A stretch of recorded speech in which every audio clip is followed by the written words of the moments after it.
Ավստրիայի Սանկտ Փյոլթն քաղաքում մեկնարկել է հայաստանյաց առաքելական Սուրբ եկեղեցու եպիսկոպոսացավաքը, որին մասնակցում են ամենայն հայոց կաթողիկոսության 25 արքեպիսկոպոսներ եւ եպիսկոպոսներ, այդ թվում Երուսաղեմի եւ Կոստանդնուպոլսի պատրիարքություններից։ Հավաքը մեկնարկել է աղոթական կարգով, որից հետո ժողովականներին առցանց հայրապետական պատգամ է հղել Գարեգին B. ամենայն հայոց կաթողիկոսը։ Ուղեզներով հանդես են եկել նաեւ Արամ A. Մեծի տան Կիլիկիո կաթողիկոսը, ինչպես նաև Երուսաղեմի և Կոստանդնուպոլսի հայոց պատրիարքները։ Օրակարգի հաստատումից հետո ընտրվել է դիվանը, հետագա աշխատանքները կազմակերպելու համար։ Նույն օրը տեղի ունեցել երեկոյան ժամերգություն, կաթոլիկ եկեղեցու տեղական թեմի առաջնորդի մասնակցությամբ։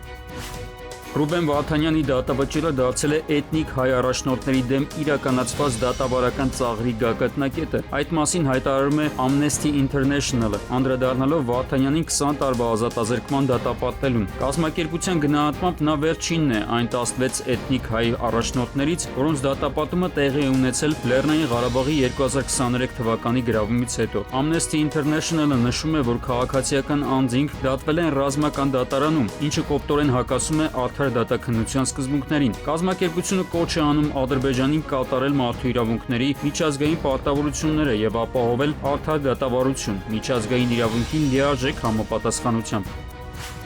Կենսաթոշակից զրկելը, նույնիսկ ժամանակավոր, չի կարող լինել կամայական եւ պետք է խիստ համապատասխանի սահմանադրությանը։ Սահմանադրական դատարանը քննության է ընդունել մարդու իրավունքների պաշտպանի դիմումը, որով վիճարկվում է կենսաթոշակի չվճարված գումարների 1 տարվա սահմանափակմամբ վերադարձի կարգավորումը։ ՄԻՊ-ի դիրքորոշմամբ գործող օրենսդրությունը թույլ է տալիս իրավիճակ, երբ անձը ունի կենսաթոշակը ստանալու իրավունք, սակայն զրկվում է իրեն հասանելիք գումարից միայն այն պատճառով, որ վճարումը ժամանակին չի վերականգնվել։ Մարդու իրավունքների եվրոպական դատարանի կայուն պրակտիկան կենսաթոշակը դիտարկում է որպես սեփականության իրավունք, որի սահմանափակումը հնարավոր է միայն օրենքով եւ բացառիկ պայմաններում։ Խնդիրը վերաբերում է բազմաթիվ քաղաքացիների, որոնց մի մասը արդեն դիմել է մարդու իրավունքների պաշտպանին արդար լուծում գտնելու ակնկալիքով։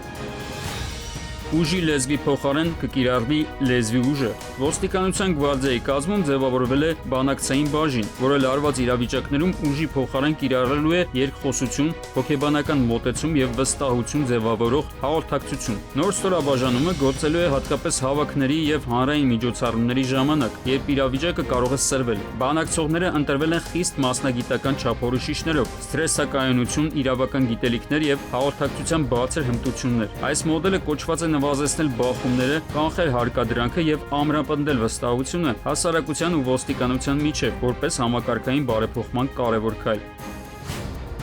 Պետական անցակետում վերահսկողությունը վերածվել է ծառայողական սխեմայի, որի արդյունքում բեռը նախ բեռնաթափվել է, հետո միայն չակերտավոր օրինականացվել։ 2025 թվականի դեկտեմբերի 10-ին Ագարակ մաքսային անցակետում բացահայտվել է հարկերից խուսափելու հստակ մեխանիզմ։ Հակակոռուպցիոն կոմիտեի տվյալներով ՊԵԿ մաքսային ծառայության 3 պաշտոնյա դիտավորությամբ շրջանցել են ռենտգեն հսկողությունը եւ թաքցրել շուրջ 11 միլիոն 300 000 դրամ մաքսային վճարման ենթակա բեռ։ Բեռնատարը չի անցել ռենտգեն ստուգում, չի ապարակնքվել, իսկ փաստաթղթերում բացակայել են ապրանքների տվյալները։ Ավտոմեքենան դուրս է եկել անցակետից, կանգնեցվել է մոտ 200 մետր հեռավորության վրա, որտեղ բեռը բեռնաթափվել է, եւ միայն դրանից հետո բեռնատարը կապարակնքվել է։ Գործով մի քանի անձինք կալանավորվել են։ Նախաքննությունն ավարտված է եւ նյութերը փոխանցվել են հակակոռուպցիոն դատարան։